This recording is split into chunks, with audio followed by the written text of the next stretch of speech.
Hello বন্ধুরা, MP cartoon বাংলাতে আপনাদের সবাইকে স্বাগত। আমাদের গল্পগুলো যদি আপনাদের ভালো লেগে থাকে তাহলে প্লিজ সাবস্ক্রাইব করবেন আর পাশে থাকা বেল আইকনটি ক্লিক করে দেবেন।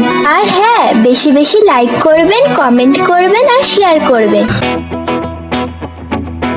বিমলা তার দুটো বাচ্চাকে দিয়ে দিয়া আর দীপকে নিয়ে তার মায়ের ঘরে যাচ্ছিল।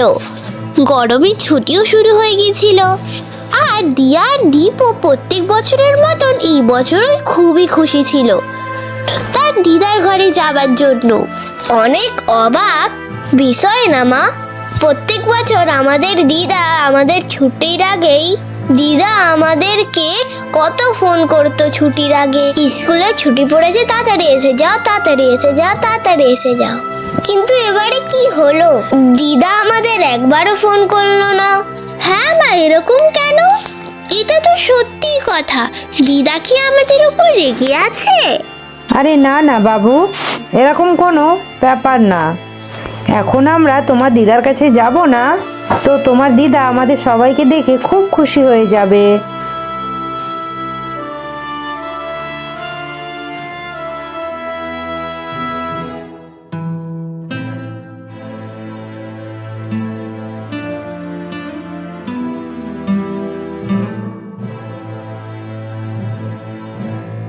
কিছুক্ষণের মধ্যেই তারা তাদের দিদার ঘরে পৌঁছে গেল। বিমলা তার মায়ের দরজায় নক করলো, কিন্তু অনেকক্ষণ নক করার পরেও তার মা ঘর থেকে বেরোলো না।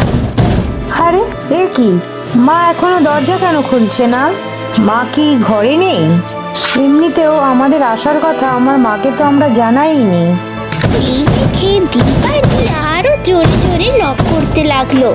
না না মা, দেখো না, দরজা ভেতর থেকে বন্ধ আছে, বাইরে থেকে না।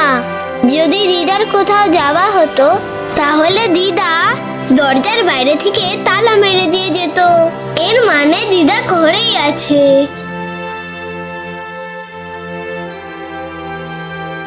কিছুক্ষণ পরে তার দিদা ঘরের বাইরে এসে গেল। তাদের দিদা বিমলা আর তাদের বাচ্চাদের দেখে একদমই খুশি হয়নি। আরে মা, আমি কখন থেকে দরজা ঠকঠক করছিলাম কিন্তু তুমি খুলছিলেই না। কি হলো, তুমি কি ঘুমাচ্ছিলে? হ্যাঁ, আমি ঘুমাচ্ছিলাম, কিন্তু তোমরা হঠাৎ করে এখানে চলে এলে যে? আরে মা, আমরা তো তোমাকে সারপ্রাইজ দেব বলে। আরে না না, এরকম কোনো ব্যাপার না, আসলে আমার শরীরটা অতটা ভালো নেই। কি হলো মা, তোমার গলাটা কেন এত ভারী ভারী লাগছে? আর তুমি কি আমাদের দরজার বাইরেই দাঁড় করিয়ে রাখবে নাকি ঘরেও ডাকবে মা? এই বলে বিমলা তার বাচ্চাদের নিয়ে ঘরে ঢুকে গেল। তাদের দিদা তাদের সাথে কোনো কথা না বলে চুপচাপ নিজের ঘরে চলে গেল। মা, সত্যি বলছি, আমার কিছু না কিছু গন্ডগোল লাগছে। দিদার কিছু না কিছু তো হয়েছে, দিদাকে আমি কখনো এরকম দেখিনি, আর দিদা এরকম আমাদের সাথে ব্যবহারও করে না। হ্যাঁ, ঠিকই বলেছিস দিয়া, আমারও যেন মাকে দেখে সেরকম আলাদা লাগছে। ঠিক আছে, তোমরা বরং হাত মুখ ধুয়ে নাও, আমি কিছু খাবার জন্য নিয়ে আসছি। বিমলা তার মায়ের ঘরে গেল আর দেখে যে পুরো ঘরটায় অনেক নোংরা ছড়ানো আছে, আর তার মা চুপচাপ খাটের উপর শুয়েছিল। এইগুলো কি মা? তুমি তো কখনো ঘর এত নোংরা করে রাখো না, তাহলে তুমি ঘরটাকে এত নোংরা করে কেন রেখেছো?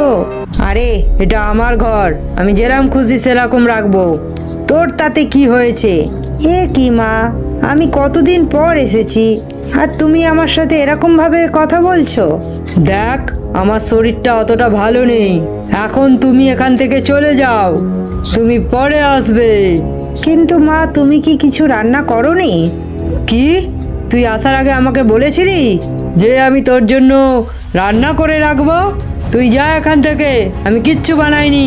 বিমলা চুপচাপ ওখান থেকে কষ্ট পেয়ে বেরিয়ে গেল। ও রান্নাঘরে গিয়ে নিজের বাচ্চাদের জন্য কিছু বানাতে লাগলো। কি জানি মায়ের কি হলো, আগে তো কোনোদিন মা এভাবে আমার সাথে কথা বলেনি। যদি ওনার আমার উপরে কোনো রাগ থাকে তো আমাকে বলতে তো পারে। এরকম আমার উপর রেগে থেকে কি পাবে? বিমলা নিজের মনে মনে কথা বলছিল কি তখনই তার কানে দিয়া আর দীপের কান্নার আওয়াজ শুনতে পায়। আরে এ কি, বাচ্চা দুজন কাঁদছে কেন? আবার দুজনে মারপিট করেছে নাকি? বিমলা ছুটে গেল আর দেখলো দিয়া একদিকে পড়ে আছে আর কাঁদছে, আর ওইদিকে দীপকে তার দিদা ধরে রেখেছে। মা, এ তুমি কি করছো? বিমলা তাড়াতাড়ি গিয়ে দীপকে বাঁচিয়ে নেয়। তখনই তার মা রেগে বলে, তুই তোর বাচ্চাদের শিক্ষা দিসনি নাকি? আমি ওদেরকে পরিষ্কারভাবে বারণ করে দিয়েছিলাম যে আমার ঘরে যেন না আসে, কিন্তু তোর ছেলে মেয়ে আমার কথা শোনেনি। আরে মা, কি বলছো মা? ওরা তো ছোট নাকি? ওদের থেকে ভুল হয়ে গেছে, কিন্তু তুমি তা বলে ওদেরকে মারবে? তুই আমার সাথে তর্ক করিস না, এটা আমার বাড়ি আর আমি যা বলবো সেটাই তোদেরকে শুনতে হবে। যদি কেউ আমার কথা না শোনে তাহলে আমি ওদের ছাড়বো না। এই বলে বিমলার মা রেগে মেগে তার ঘরে চলে গেল। দিয়া আর দীপ এইসব দেখে খুবই ভয় পেয়ে গিয়েছিল। মা মা, আমি এখানে থাকবো না, চলো আমরা আমাদের ঘরে চলে যাই। হ্যাঁ মা, এখান থেকে তাড়াতাড়ি চলো। না সোনারা, এরকম বলতে নেই। তোমাদের দিদা তোমাদের খুবই ভালোবাসে, এর জন্যই তোমাদের ওপর একটু রেগে গেছে। না মা, উনি আমাদের দিদা নয়। কি কি বলছো তুমি দীপ? দিয়া আর দীপের কথা শুনে বিমলা অবাক হয়ে গেল। হ্যাঁ দীপ, আমিও কিছু বুঝতে পারছি না কি তুমি কি বলছো, একটু ভালো করে বুঝিয়ে বলো আমাকে। মা, আমি আর দিয়া খেলছিলাম, আর খেলতে খেলতে আমাদের বল দিদার ঘরে চলে গেছিল। যখন আমরা বলটাকে নিতে গেছি তখন আমরা দেখলাম দিদার ঘরে অনেক অন্ধকার ছিল। তারপরে দিয়া দিদার ঘরের লাইট জ্বালিয়ে দিল, কিন্তু দিদা ওখানে ছিল না। কি? তো মা কোথায় ছিল? মা, দিদার ঘরে একটা ভয়ঙ্কর ভূতনি ছিল, সে খুব ভয়ঙ্কর দেখতে ছিল। কি? আর হ্যাঁ মা, আমরা ওখান থেকে ভয় পেয়ে বেরিয়ে আসি, কিন্তু তখনই দিদা আমাদের সাথে সাথে ঘর থেকে বেরিয়ে গেল, আর আচমকা উনি আমাদেরকে মারতে লাগলো। মা, আমি সত্যি বলছি, ওটা আমাদের দিদা না। সোনারা, তোমরা যদি ঠিকই বলো তো তোমাদের এখানে থাকা উচিত নয়। এখানেই তোমার এক মাসির বাড়ি আছে না, আমি তোমাদের দুজনকে ওখানে ছেড়ে দিয়ে আসছি। তোমার মাসির সাথে এখানে এসে দেখবো যে ব্যাপারটা কি। ঠিক আছে মা, কিন্তু তুমি তোমারও খেয়াল রাখবে। স্বপ্না বিমলার ছোটবেলার বন্ধু, আর সে তার ঘরের পাশেই থাকতো। বিমলা তার বাচ্চাদের স্বপ্নার বাড়ি নিয়ে গেল, আর স্বপ্নাকে সে সবকিছু খুলে বলে। কি বলছো বিমলা? যদি তোমার মায়ের মধ্যে সত্যিকারের কোনো ডাইনি ঢুকে গেছে তাহলে আমরা কি করব? আমি তো কিছুই বুঝতে পারছি না স্বপ্না, এবারে আমি কি করব? কি করে বাঁচাবো মাকে? আমাদের তাড়াতাড়ি কিছু করতে হবে, না তো ওই ডাইনি আমার মাকে ছাড়বে না। তখনই স্বপ্নার বর বিমলাকে বলে, বিমলা, আমার মতে যে তোমার মায়ের দিকে নজর রাখতে হবে। যদি আমরা কিছু জেনে যাই যে ওই ভূতনি তোমার মায়ের থেকে কি চায়, কিন্তু আমরা যদি তোমার বাড়িতে সিধে চলে যাই তাহলে ভূতনি আমাদের দেখে ফেলবে, আর আমরা জানতেও পারবো না যে ও কি চায়। ঠিক আছে, তাহলে চলো। স্বপ্না, তোর মনে আছে তো আমার ঘরের পেছনে গুপ্ত দরজা আছে, যেটা থেকে আমরা লুকিয়ে ঘরে যেতে পারি আর মা বুঝতেও পারবে না? হ্যাঁ নিশ্চয় মনে আছে, যখন আমরা ছোটবেলা ঘরে লেটে ঢুকতাম তখন তো তুই ওই দরজা থেকেই ঘরে যেতি, যাতে কাকিমা না জানতে পারে। হ্যাঁ হ্যাঁ, তাহলে চল তাড়াতাড়ি যাই। আমার মায়ের কথা ভেবে খুব চিন্তা হচ্ছে, না তো ওই ডাইনি আমার মায়ের ক্ষতি করে ফেলবে। বিমলা আর স্বপ্না বিমলার ঘরে চলে গেল। বিমলা ফুসফুসিয়ে স্বপ্নাকে বলল, চল স্বপ্না, উপরে চল মায়ের ঘরে। হ্যাঁ হ্যাঁ ঠিক আছে চল, কিন্তু কোনো আওয়াজ করবি না, আমাদের চুপচাপ গিয়ে সবকিছু জানতে হবে অ্যাকচুয়ালি ওখানে কি হচ্ছে। দুজনেই তার মায়ের ঘরে পৌঁছালো।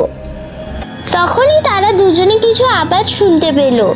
একটা আওয়াজ খুবই ভয়ঙ্কর ছিল, আর দ্বিতীয়টা বিমলার মায়ের ছিল। তোমার তো আমার শরীরের প্রয়োজন ছিল, তো নিয়ে নাও, কিন্তু তুমি আমার বাচ্চাদের মারতে পারো না। কেন বারবার ওদের ক্ষতি করছো? এইসব করে তুমি কি পাচ্ছ? না, আমি তো এখন ওদের মারবই। ব্যাস, একবার তোর শরীরটা আমি পেয়ে যাই, আমি আরো বেশি শক্তিশালী হয়ে যাব। ব্যাস, আজকে রাতটাই শুধু অপেক্ষা করছি। আজকে রাতেই আমার প্রাণ গিয়েছিল। যদি আজকে রাতে ঠিক ওই সময় আমি তোকে মেরে ফেলি আর তোর শরীরটা আমি নিয়ে নিই, তাহলে আমার থেকে বেশি শক্তিশালী আর কোনো ডাইনি হবে না। যখনই বিমলা এইসব শোনে, সে দরজা খুলে ভেতরে ঢুকে গেল আর নিজের মাকে আটকে নিল।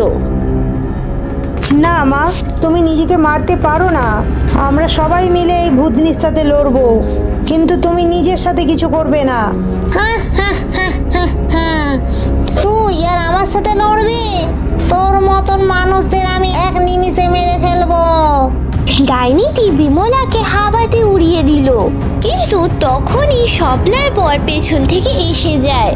স্বপ্নার বর একটি হনুমান চালিসার বই নিয়ে এলো আর জোরে জোরে পড়তে লাগলো।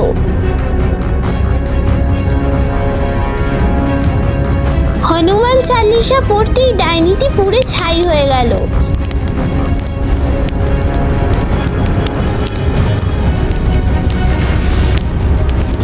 এরকম করেই বিমলা আর বিমলার মা সেই ভয়ঙ্কর ডাইনিটির হাত থেকে বেঁচে গেল। স্বপ্না, যদি তুই আর তোর বর না থাকতি, তাহলে আমার মায়ের কি হতো? তাছাড়া এই ভূতনি আমাকে আর আমার বাচ্চাদেরও মারতে চাইছিল।